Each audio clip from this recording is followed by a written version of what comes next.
ஓம் முருகா போற்றி, கந்தா போற்றி, கடம்பா போற்றி, கதிர்வேலா போற்றி. அறுபடை வீடு கொண்ட முருகா போற்றி போற்றி. என் செல்ல பிள்ளையே, பழனி முருகன் சவால் விட்டு சொல்கிறேன் கேள்.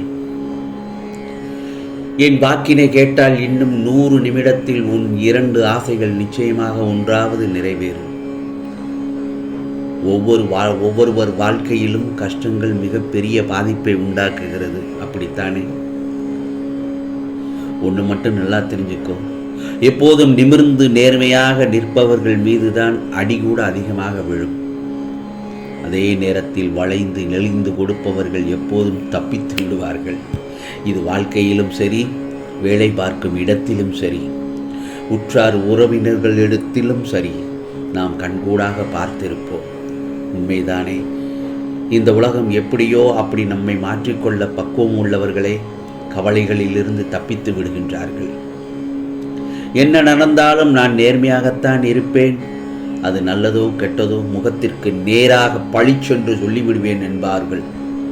வாழ்க்கையில் கஷ்டங்களைத்தான் அனுபவிக்கிறார்கள், கெட்ட பெயர்களை வாங்கி விடுகிறார்கள். உனக்கு ஒரு சில விஷயங்கள் புரியாமல் இருப்பதனால்தான் நீ கஷ்டங்களை அனுபவித்துக் கொண்டிருக்கிறாய். 1000 கஷ்டங்கள் வரட்டும், 1000 தோல்விகள் வரட்டும், எதுவுமே இல்லாமல் அனாதையாக நிற்கட்டும், கவலைப்படாதே. தன்னம்பிக்கை உள்ளவர்களை தலை நிமிர்ந்து வாழ தகுதியானவர்கள் என்பதை உணர்ந்து கொள். இன்று நீ வாழ உனக்கு உயிர் இருக்கிறது. எவ்வளவு பெரிய பிரச்சனைகள் வந்தாலும் உன்னால் சமாளிக்க முடியும் என்ற தன்னம்பிக்கையும் இருக்கிறது உனக்கு. ஆகவே அது உனக்கு மிகப்பெரிய சொத்து, தன்னம்பிக்கை உள்ளவர். அதை தொடர்ந்து வளர்த்துக்கொள். நம்மை மீறி என்ன நடந்துவிடும் என்று உனக்கு நீயே ஆறுதல் சொல்ல பழகிக்கொள். உனக்கு நிச்சயம் அதனால் மன வலியே இருக்காது. கஷ்டப்படக்கூடிய ஒவ்வொரு என்னுடைய பக்தர்களுக்கும் இதை செய்து பாரு. நான் சொல்லும் அறிவுரைப்படி நடந்து கொள். நிச்சயமாக 100 நிமிடத்தில் 100வது நிமிடத்தில் உனக்கானது நிச்சயமாக நல்லது நடக்க தொடங்கிவிடும். அதாவது உன்னுடைய ஆசைகள் எல்லாம் நிறைவேறும். என்னுடைய அறிவுரைப்படி நடந்து கொள். நீயாக மனம் விட்டு பேசி பழகிக்கொள். தீர்க்க முடியாத பிரச்சனை என்று இந்த உலகத்தில் கிடையவே கிடையாது. இதோ நான் உனக்கு கொடுத்திருக்கும் இந்த அவசர செய்தி, அதாவது அவசர அறிவுரையை இன்றைய சூழலுக்கு உனக்கு நிச்சயமாக கை கொடுக்கும். நீ மாறுவாய், நன்றாக இருப்பாய். இதுதான் உனக்கு சரியான முடிவு என் செல்லமே. ஏனென்றால் உனது வாழ்க்கை ஏக்கங்கள் நிறைந்ததாக மாற்றியுள்ளாய், அப்படித்தானே? ஏக்கங்கள் உன் மனதை அழுத்தும் அளவிற்கு அதை உனக்குள் அனுமதித்துள்ளாய். யாரும் இல்லை என்று புலம்பிக் கொண்டே இருக்கிறாய். அதே சமயம் உன் மனமானது அன்பிற்காக ஏங்கி நிற்கின்றது. எதிர்பார்ப்பின் தோல்வியே இந்த ஏக்கத்திற்கான ஆரம்ப கட்டம். அதனால் யாரிடத்திலும் எப்பொழுதும் எதையும் எதிர்பார்க்காதே. உன்னிடத்தில் என்னதான் இல்லை? என் செல்ல பிள்ளையே, உன்னிடத்தில் அறிவு இருக்கிறது, திறமை இருக்கிறது, நல்லதொரு குணம் இருக்கிறது. அனைத்துமே உன்னிடத்தில் கொட்டி கிடக்கிறது. நீ ஏங்கும் அன்பு யாரிடம் இருக்கின்றது? உன்னை எல்லோர் முன்பும் நீ காட்டும் அன்பை அலட்சியப்படுத்திய உள்ளத்திற்காக, அவர்களது அன்பிற்காக ஏங்கி நிற்கிறாய் நீ. அவர்கள் உன்னை புரிந்து கொள்ளவில்லை என்று அறிந்த பிறகும் உன் மனம் ஏக்கங்களால் புண்ணாகி போவதை இந்த முருகப்பெருமானால் என்னால் தாங்க முடியவில்லை. அதை பார்க்க சகிக்க முடியவில்லை. ஏன் ஏங்கிக் கொண்டிருக்கிறாய்? எது நிரந்தரம் என உனக்கு புரியவதற்கு சில நிகழ்வுகளை உன் முன்னே நிறைவேற்றப் போகிறேன். இனிமேல் உன்னிடத்தில் அதை மாதிரியான எந்த ஒரு நிகழ்வையும் அனுமதிக்க மாட்டேன். உன் கண்முன்னே போலியான அன்பு கொண்ட இருவரை உனக்கு திரையிட்டு காண்பிக்கப் போகிறேன். உன் அன்பிற்காக அவர்கள் ஏங்கி நிற்கப் போகிறார்கள். அது நிச்சயமாக நடக்கத்தான் போகிறது. உன் வாழ்வில் தொழிலில் சறுக்கல்கள் கஷ்டங்கள் சந்தித்துள்ளாய் என்றால் நீ வாழ்வில் வெற்றியடைய தகுதியாகிவிட்டாய் என்றுதான் அர்த்தம். 4 படிகள் ஏறும்போது 2 படி சறுக்கலாக இறங்கிவிட்டால் அது தோல்வி அல்ல.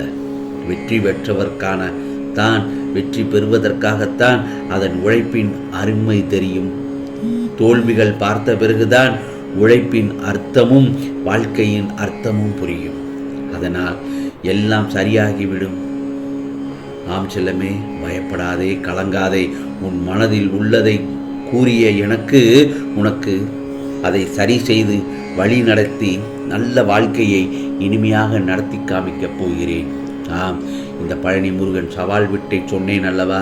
என்னுடைய வாக்கினை கேட்டால் இன்னும் ஒரு 100 நிமிடத்தில் உன்னுடைய ஆசைகள் எல்லாம் நிறைவேறும் என்று சொன்னேன் அல்லவா? அது நிச்சயமாக நடக்கும், நிச்சயமாக பலிக்கும். எதிர்பாராத உனக்கு சில இடத்திலிருந்து ஒரு மகிழ்ச்சியான செய்திகள் வரப்போகிறது. நான் சொன்னேன் அல்லவா, உன்னோட ஆசைகள் எல்லாம் நிறைவேறும் என்று. நான் நினைத்த வாழ்க்கையை நிறைவேற்றி தரத்தான் போகிறேன் உனக்கு. நீயோ நாளை என்ன நடக்கப் போகிறதோ என்று நினைத்து நினைத்து பயந்து கொண்டிருக்கிறாய். அந்த நேரத்தில் இந்த முருகப்பெருமானின் கரத்தை, என் கரத்தை பற்றிக்கொள். உன்னை ஒருபோதும் கஷ்டத்தில் விடமாட்டேன். நம்பிக்கை இல்லாமல் வாழ்க்கையே இல்லை. எனவே நீ எந்த ஒரு செயலை செய்தாலும் இருமனதாக செய்ய வேண்டாம். முழு மனதோடும் முழு ஈடுபாட்டோடும் நம்பிக்கையோடும் செய்ய வேண்டும். நீ சில நேரத்தில் உன்னை ஏமாற்றியவர்களை நினைத்து நினைத்து வருந்தி கொண்டே இருக்கிறாய். ஏன்? ஏமாற்றப்பட்டவர்களால் நீ வருந்துகிறாய். ஏமாற்றியவர்கள் நன்றாக வாழ்ந்து சிரித்து கொண்டு செல்கிறார்கள். வருத்தப்படாதே. உனக்கு தேவையில்லை என்பதால் தான் உன்னை விட்டு விலகி போய்விட்டார்கள் என்பதை மனதில் வைத்துக்கொள். இந்த பழனி முருகனுக்கு தெரியாதா உனக்கு எது நல்லதோ அது மட்டுமே உன்னிடத்தில் நிலைத்து நிற்கும்படி நான் செய்வேன். அதே நேரத்தில் தேவையில்லாத விஷயங்கள் எல்லாம் தானாகவே விலகி ஓடும்படி செய்து கொண்டிருக்கிறேன்.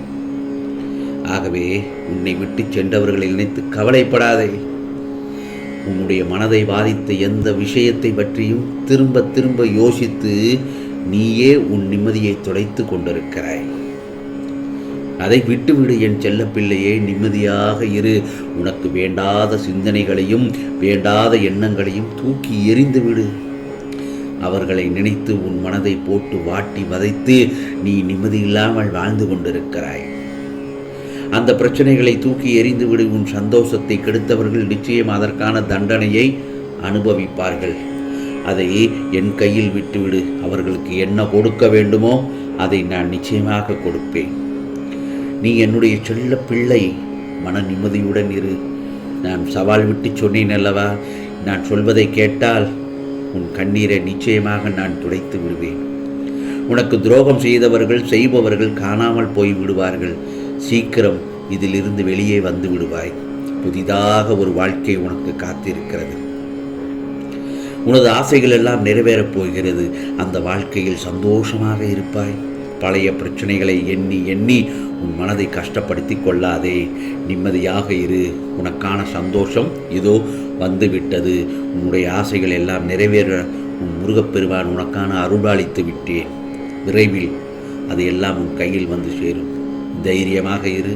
கடந்து சென்றவை எல்லாம் போனதாகவே இருக்கட்டும். நடப்பவை இனி எல்லாம் நல்லதாகவே இருக்கட்டும்.